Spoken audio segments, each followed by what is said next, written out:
నేను రక్షింపబడిన రోజుల్లో జీన్స్ ప్యాంట్, అంటే ఆ రోజుల్లో జీన్స్ ప్యాంట్ కొంచెం బూట్ కట్ ఉండే జీన్స్ ప్యాంట్ ఉండేది. నేను బూట్ కట్ వెయ్యను అని చెప్పాను. ఎందుకు అని అంటే అది ఫ్యాషన్ అన్న. నేను దేవుని బిడ్డ నేను వెయ్యను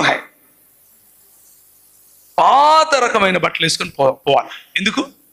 బుద్ధిమంతుడు పాస్టర్ కా బచ్చా అవునా కదా? Pressure, peer pressure. ఎంత ప్రెషర్ అంటే religion throws you into pressure. అందుకనే చాలా మంది యవనస్తులు యేసు ప్రభు దగ్గరికి రావాలంటే రారు.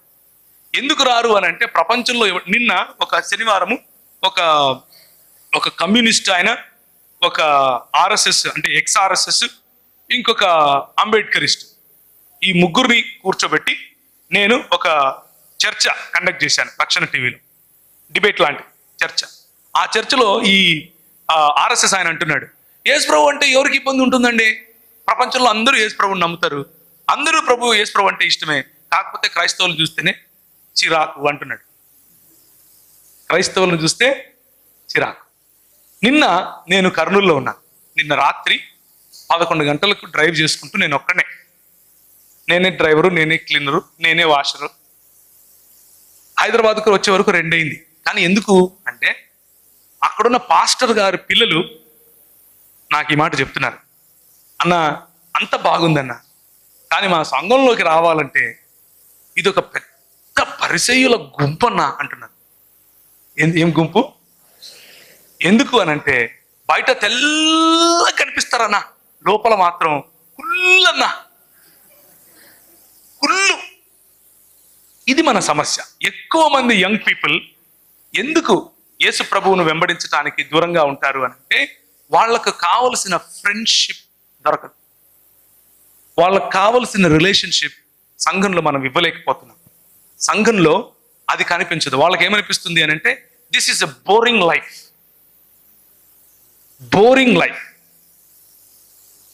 ప్రభు ఒకరోజు నేను క్యాట్ కోసం ప్రిపేర్ అవుతున్నాను.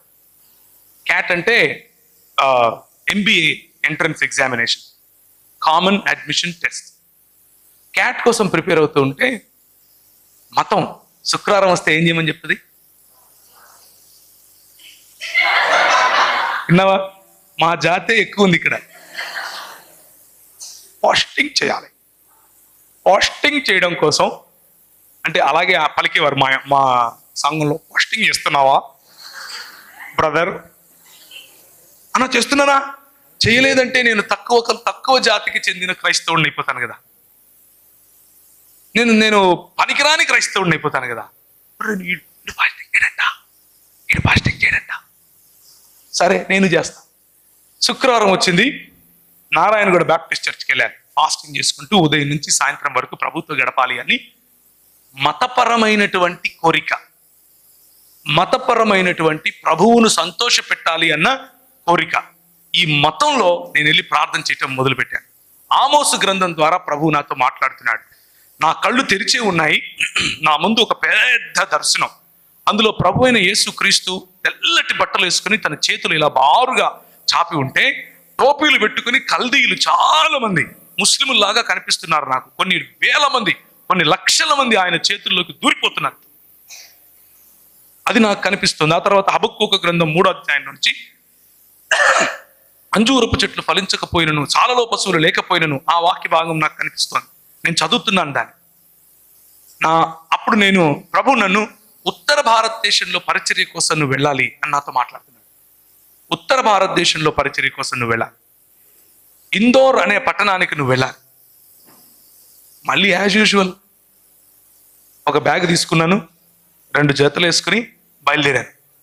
మా వాళ్ళందరూ అంటున్నారు, నీకేం పిచ్చి పట్టిందిరా, నువ్వు ఆడ ఎవరు తెలియదు, నీకు భాష రాదు అంటే, నాకు వచ్చు అన్న. ఏమొచ్చు అంటే ఇదర్ ఆతా హై మై జాతా హై, ఈ 2 వచ్చు.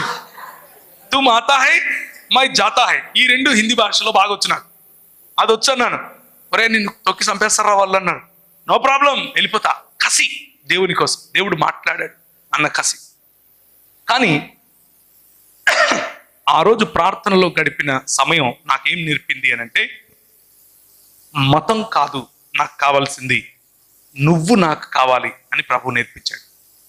It is not about religion. మత ప్రాతిపదికన చేసే పనులు నీకు నీకు రక్షణను తీసుకొచ్చి ఇవ్వవు, నీ రక్షణను పోగొట్టవు. జాగ్రత్తగా వినండి మళ్ళీ. మత ప్రాతిపదికన చేసే పనులు నీకు రక్షణను కొనివ్వవు, నీ రక్షణను పోగొట్టవు. కానీ ప్రభు అయిన యేసు అన్నట్లుగా నిన్ను మలినం చేసేది నీ మనసులో నుంచే వస్తోంది. నిన్ను మలినం చేసేది నీలో నుండే వస్తోంది. హృదయము మోసకరమైనది. అత్యంత విచారకరమైనటువంటి ఆలోచనలు, తలంపులు అందులో నుంచి వస్తాయి. నరుల హృదయాలోచనల ఊహలోని తలంపులోని ఊహ అంతయు కేవలం ఎల్లప్పుడూ చెడ్డది. సో బాహ్య మెరుగులు దిద్దటం అనంటే సమాధికి సున్నం వేయటమే. సమాధికి సున్నం వేసినంత మాత్రాన లోపల రోజా పూలు ఉంటాయా? శవమే ఉంటుంది. మతం కూడా అంతే. క్రైస్తవ మతం కూడా అంతే. అది ఏ మతమైనా సరే, ఇంక్లూడింగ్ క్రైస్తవ మతం. మతం అన్న rules and regulations, dos and don'ts, నీతి క్రియలుగా చెప్పబడేటటువంటి మతపరమైన క్రియలు మనల్ని సున్నము వేసిన గోడలుగా మారుస్తాయి. అందుకనే యువతులు చాలా మంది ఈ రోజుకు కూడా సంఘాల్లో ఇమడలేకపోతారు.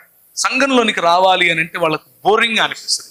ఎందుకు అనంటే నాకు నచ్చిన మ్యూజిక్ ఉండదు. ఆయన ఎప్పుడో భూమి పుట్టక ముందు ఒక ఆయన పాట రాసింటాడు, ఆ పాటే పాడాలంటాడు మా పాస్టర్. ఇలాంటి మనకు కొన్ని అడ్డంకులు, ఆ అడ్డంకుల కారణంగా మనం ప్రభువు దగ్గరికి రాకుండా ఉంటాం. కానీ ఈరోజు ఉదయం I want to encourage you. నేను మిమ్మల్ని ఎంకరేజ్ చేయాలి అని ఆశపడుతున్నాను. ఫ్రెండ్షిప్ దట్ యు లాస్ట్, నీకు లోకంలో కనిపించే ఫ్రెండ్షిప్ ఏం చేస్తుంది అని అంటే, ఒక్కసారి బైబిల్ ఓపెన్ చేసి చూస్తారా? లోకంలో కనిపించే ఫ్రెండ్షిప్ నువ్వు తీసుకునే నిర్ణయాలపైన ఎలాంటి ప్రభావం చూపిస్తుంది అన్న విషయాన్ని గనక మనం చూసుకుంటే, కొన్ని దేవుని వాక్యంలో నుంచి వచనాలు చూసుకుని మనం ముగించుకుందాం. 1 సమూయేలు గ్రంథం 18వ అధ్యాయం 1 నుంచి 4 వరకు చదువుతారా? 1 సమూయేలు గ్రంథం 18వ అధ్యాయం 1 నుంచి 4 వరకు.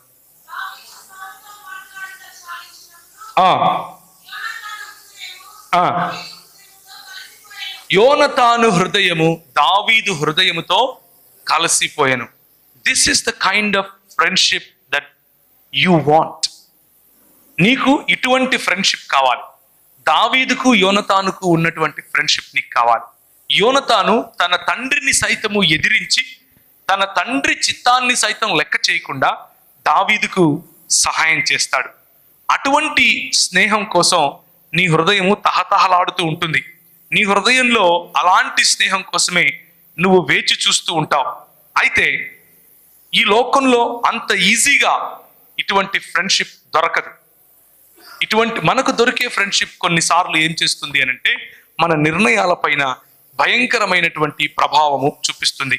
ఆ ప్రభావము కొన్నిసార్లు మనల్ని తప్పుడు దిశగా కూడా తీసుకెళ్తుంది. ఒకసారి చూస్తారా, ఆ ప్రావర్బ్స్ అంటే నీతి వచనం, సామెతలు 1వ అధ్యాయం 10 నుంచి చదవండి.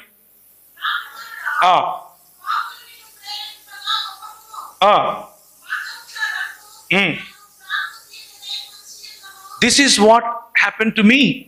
నాతో ఉన్నటువంటి నా స్నేహితులు నాతో కూడా రా అని నన్ను తీసుకెళ్లారు. కడపలో పోలీస్ స్టేషన్లలో నా ఫోటోలు పెట్టేవాళ్ళు. 17 సంవత్సరాల వయసులో నా పేరు చెప్పి గొడవలు జరిగేవి. నాకు 17.5 సంవత్సరాలు ఉన్నప్పుడు అటెంప్ట్ టు మర్డర్ కేసు, 17 సంవత్సరాలు ఉన్నప్పుడు బాంబులు వేసానన్న కేసు నా మీద. ఆల్ బికాస్, అంత కారణం ఏంటో తెలుసా? ఈ ఫ్రెండ్షిప్, ఉపయోగించుకునే ఫ్రెండ్షిప్. మన భుజం మీద వాళ్ళ తుపాకీ పెట్టి కాల్చే ఫ్రెండ్షిప్ ఇది లోకంలో కనిపిస్తుంది. భుజం మంది, తుపాకీ మాత్రం వేరే వాడిది. ఇది లోకంలో చాలా ఎక్కువగా కనిపిస్తుంది. 4వ అధ్యాయం చూస్తారా? సామెతలు 4:14 నుంచి 19 వరకు.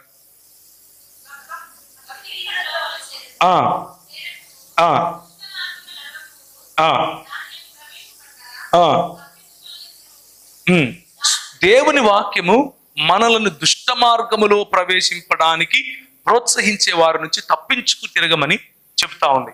ఇది మన మంచి కోసమే చెబుతా ఉంది. ఇంత మాత్రమే కాదు, రెండవ డ్యూటెరానమీ చూస్తారా, ద్వితీయోపదేశ కాండం 13వ అధ్యాయం 6 నుంచి 11 వరకు.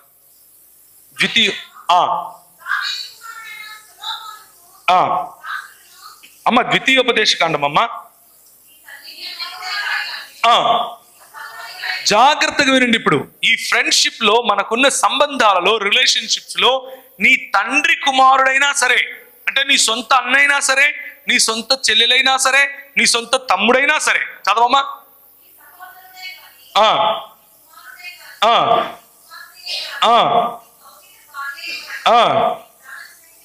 నీ ప్రాణ స్నేహితుడైనా సరే, ఈ కొన మొదలుకొని ఆ కొన వరకు,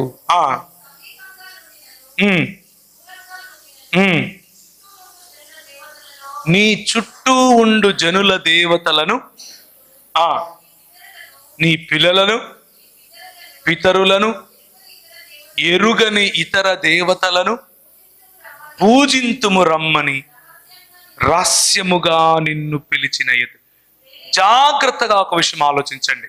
మనకున్నటువంటి స్నేహాలు, మనకున్నటువంటి ప్రాణ స్నేహితులు కొన్నిసార్లు ఎటువంటి పనులు చేస్తారు అని అంటే, ఈ వినాయక చవితి ఉత్సవం వస్తుంది.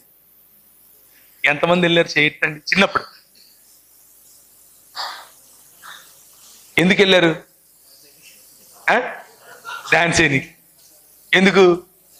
ఏమిస్తారు? ప్రసాదం. పిలిచింది ఎవరు? ఫ్రెండ్సే పిలుస్తారు. నేను కేవలం వినాయక చవితి గురించి మాత్రమే మాట్లాడట్లేదు. అది ఏ విగ్రహమైనా సరే, ఇంక్లూడింగ్ యేసు ప్రభు విగ్రహం,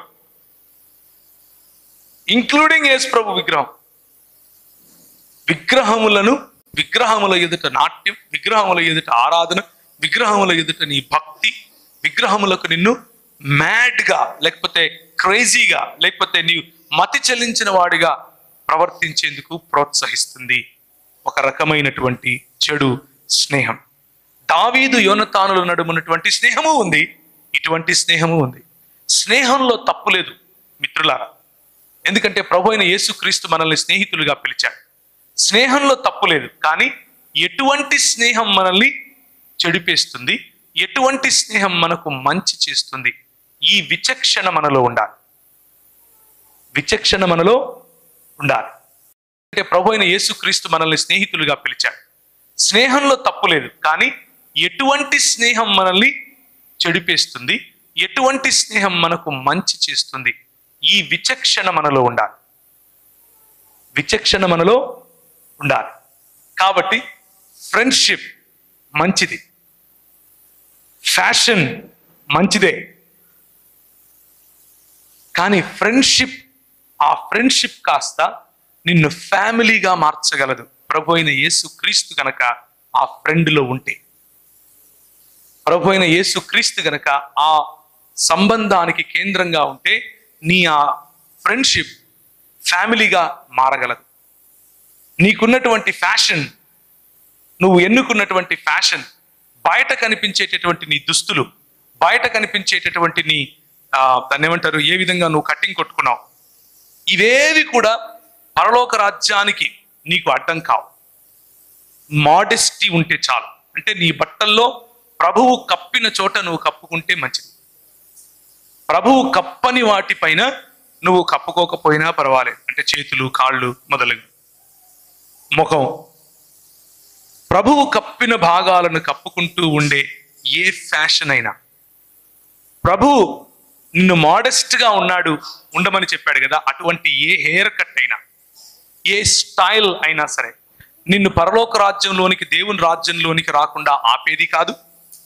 నువ్వు ఆ ఫ్యాషన్ పడనంత మాత్రాన నువ్వు పరలోక రాజ్యానికి అర్హుడివి కాదు. ఒకే ఒక్క కండిషన్, నీ ఫ్యాషన్ కంటే, నీ ఫ్రెండ్షిప్ కంటే, నీ ఫ్యూచర్ కంటే కదా ఎక్కువ ప్రాధాన్యత ప్రభు అయిన యేసుక్రీస్తుకి ఇవ్వాలి. That is the only cost that God is asking you. నిన్ను అడిగేది ఒకే ఒక్క నువ్వు చెల్లించాల్సిన మూల్యం ఏంటి అని అంటే, అన్నిటికంటే ఎక్కువగా ప్రభు అయిన యేసు క్రీస్తును నీ హృదయంలో ప్రభువుగా ఎంచుకోవాలి. దాని గురించి లెక్క అడుగుతాడు. మన థీమ్ అదే. Are you a friend of Jesus? This will be the question when the Lord appears as a judge. న్యాయమూర్తిగా ప్రభు అయిన యేసు క్రీస్తు తిరిగి వచ్చినప్పుడు నిన్ను ఏమడుగుతాడు అని అంటే, are you a friend of Jesus or not? నువ్వు యేసు క్రీస్తుకు స్నేహితుడివా కాదా? దేవుని ఎదుట ఫేవర్ ఒకరు చెప్పారు ఇక్కడ, దేవుని ఎదుట ఫేవర్ నువ్వు సంపాదించుకున్నావా లేదా? ప్రభు అంటాడు, మీరు నా యందు నేను మీ యందు ఉంటే, నేను ద్రాక్షను మీరు తీగలు, నా యందు ఉంటేనే మీరు ఫలిస్తారు, నా యందు లేకుండా మీరు ఫలించరు, ఏమీ చేయలేరు. ఫలించని తీగలను నా తండ్రి నరికి వేసి కాల్చి వేస్తాడు. So a friendship that can lead you to heavenly realms, a friendship that can lead you to the kingdom of God, a friendship that can lead you to the fulfillment of life. దేవుని రాజ్య భాగస్వాములుగా మీ జీవితంలో నిండైన దేవుని సన్నిధిని అనుభవించే వైపుకు తీసుకుని వెళ్ళే స్నేహాన్ని కోరుకోండి. ఆ స్నేహం మంచిది. ఆ స్నేహం దావీదు మరియు యోనతానుల మధ్య ఉన్నటువంటి స్నేహం పోలి ఉంటుంది. నాకు కొంతమంది స్నేహితులు అలాంటి వాళ్ళు ఉన్నారు. నగ్నంగా నిలబడుకుంటే నేను ఏమై ఉన్నానో ఆ విధంగా వాళ్ళకి తెలుసు. నేను పురుషులు పురుషులనే స్నేహితులుగా ఎన్నుకోండి. పురుషులు స్త్రీలను స్నేహితులుగా ఎన్నుకుంటే వాళ్ళు భార్యలై కూర్చుంటారు. ఆ తర్వాత చెప్పాలనుకున్నది కూడా చెప్పలేరు మీరు.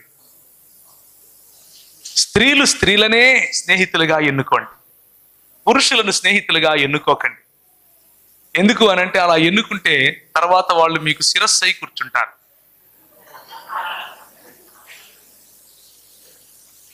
కానీ మీరు వివాహితులైతే నీ భార్య కంటే గొప్ప స్నేహితురాలు నీ జీవితంలో ఇంకొకరు దొరకరు. Treat your wife as a friend. నీవు వివాహితవైతే నీ భర్త కంటే గొప్ప స్నేహితుడు నీకు ఇంకొకడు దొరకడు. Treat your husband as your friend. ఒకవేళ అలాంటి ఓపెన్నెస్ ఉంటే, ఒకవేళ లేకపోతే అన్ని రహస్యాలు ప్రభువుతో చెప్పుకోవచ్చు. కానీ ఎక్కువ భాగం రహస్యాలు ఇలాంటి స్నేహితుడితో కూడా చెప్పుకోవచ్చు. అలాంటి ఒక స్నేహితుడు మనకు ఉండాలి. అలాంటి ఒక స్నేహితునితో మన సంబంధం ఉండాలి. అది ప్రభువు ఆమోదించేటటువంటి స్నేహం.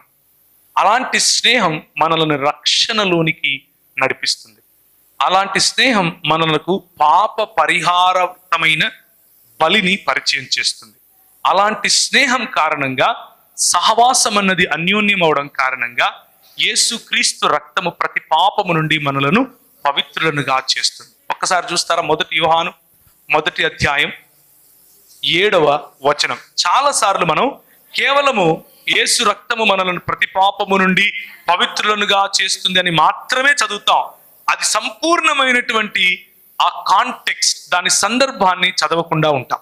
ఇది ఒక్కసారి చదవండి. How important the friendship is. ఎంత ప్రాముఖ్యం సహవాసం లేకపోతే ఫ్రెండ్షిప్ అన్నది మీకు అర్థమవుతుంది. చదువుతారా?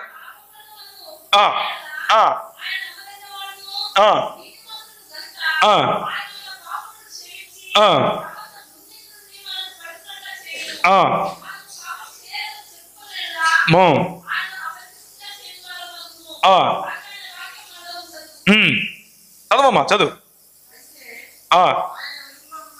ఆయన వెలుగులో ఉన్న ప్రకారము మనము వెలుగులో ఉండి నడిచిన ఎడల మనము అన్యోన్య సహవాసము కలవారమై ఉందుము. ఎప్పుడు అన్యోన్య సహవాసం కలిగి ఉంటాము? దేవుని యొక్క వెలుగులో నడిచినప్పుడు. దేవుని వెలుగులో నడుస్తున్నటువంటి నీ స్నేహితుడు, దేవుని వెలుగులో నడుస్తున్నటువంటి నీవు, మీ ఇద్దరి మధ్య అన్యోన్యమైన సహవాసం వస్తుంది. ఆ అన్యోన్యమైన సహవాసం, థిక్ ఫ్రెండ్షిప్, గాఢమైనటువంటి స్నేహం, కమ్యూనియన్ అని కూడా పిలుస్తారు దీన్ని. కమ్యూనియన్ అంటే రొట్టె ద్రాక్షరసం కాదు, ఆదివారం ఇచ్చే రొట్టె ద్రాక్షరసం కాదు.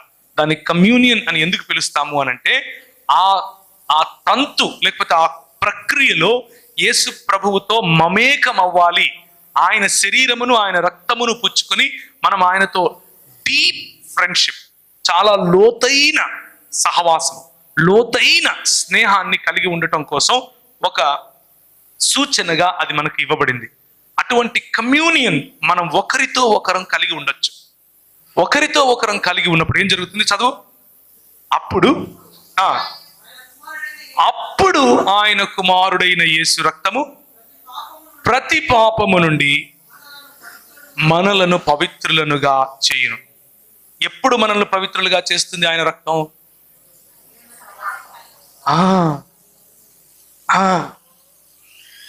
ఇది మర్చిపోతాం. ఆయన రక్తం మనల్ని పరిశుద్ధులు చేస్తుంది. ఆయన రక్తం ఎట్లా బాబు? పైనుంచి ఆయన పిచికారి కొడతాడా? ఇట్లా only one way. There is only one way. ఒకే ఒక్క మార్గం. అదేంటి అని అంటే సహవాసం. That is friendship. సహవాసం అనగానే మనం 4 గోడలు ఉంటాయి. ఇక్కడ ఒక పాస్టర్ నిలబడతాడు, మనం వస్తాం. ఆయన ప్రియులారా అంటే మనం స్వామి అని ఆయన చూస్తాం. ఆయన లాస్ట్లో దేవుడు మిమ్మును ఆశీర్వదించునుగా కంటే ఇంటికి వెళ్ళిపోతాం.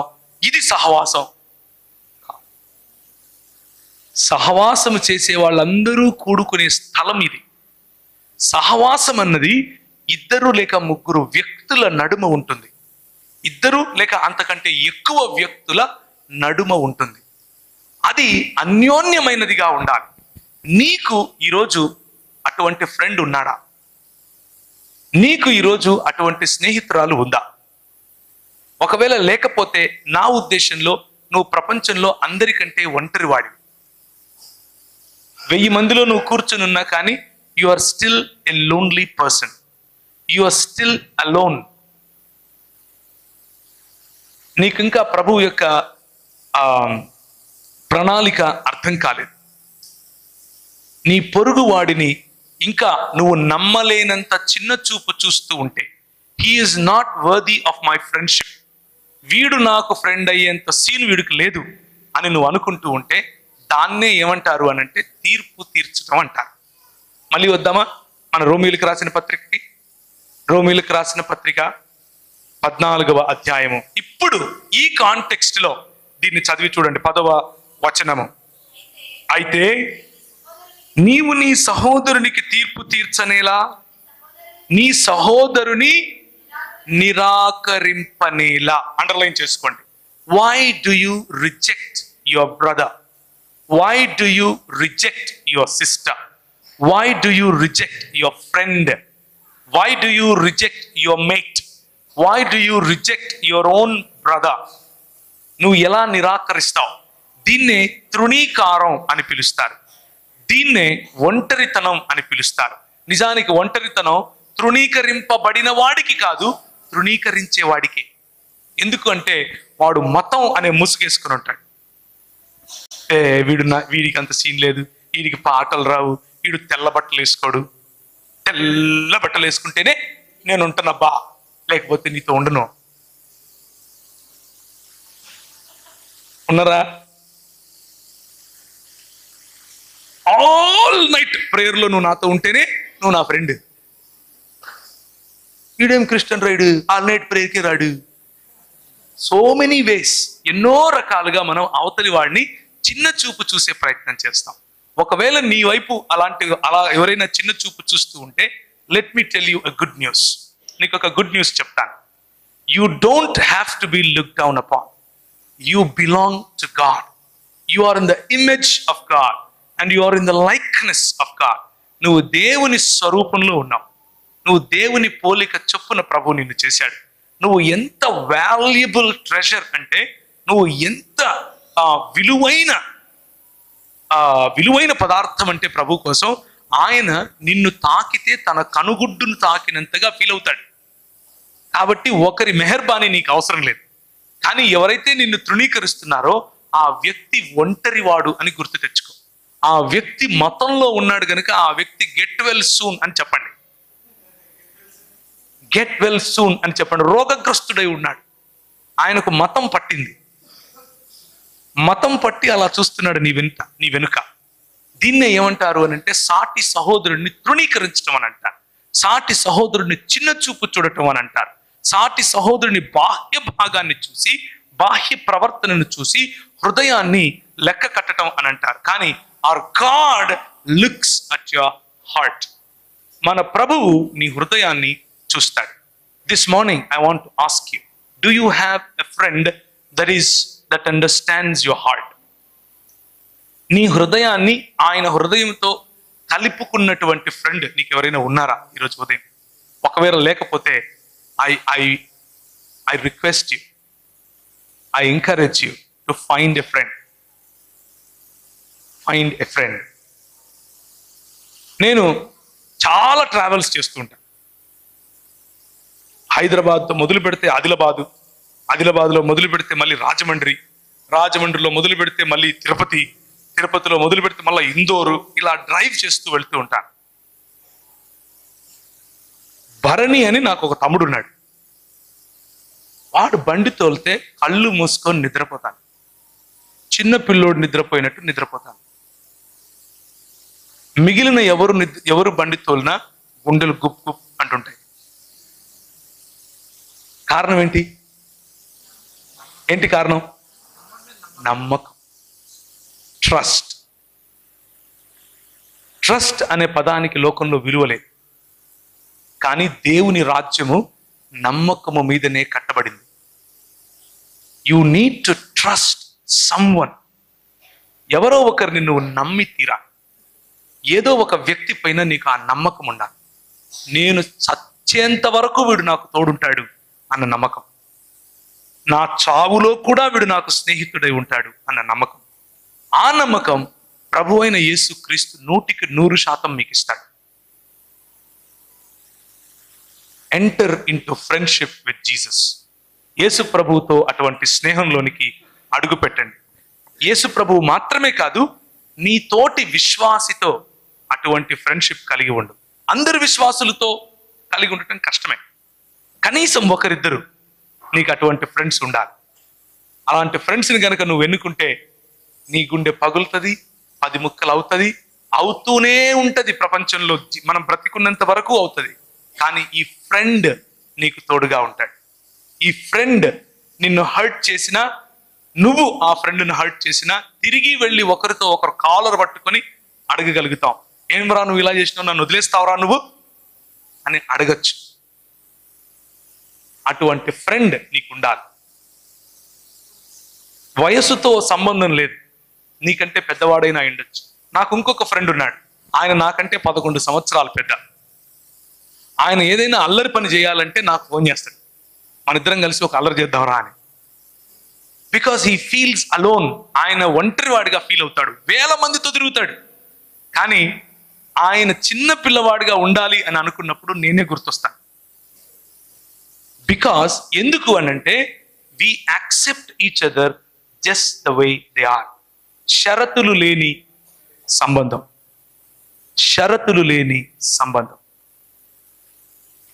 ఈ సంబంధం ప్రభు అయిన యేసు క్రీస్తు నీకు ఇవ్వగలుగుతాడు. ఆయనకు తోడుగా ఇంకొకరిని నువ్వు ఎన్నుకోవచ్చు. ఇంకొకరితో నువ్వు సంబంధం కలిగి ఉండొచ్చు. చాలా ముఖ్యం. యంగ్ పీపుల్ చాలా ముఖ్యం. బ్రేక్కి వెళ్దాం.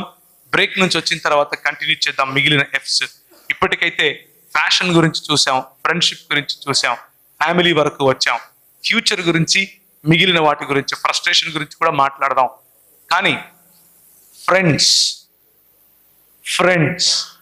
The buzz word for today. ఈరోజు ఉదయానికి మనకున్న బజ్ వర్డ్ ఏంటంటే friendship is good, friendship is great, friendship is desirable. కానీ ఎటువంటి ఫ్రెండ్షిప్? దావీదు యోనతానులకు ఉన్నటువంటి ఫ్రెండ్షిప్.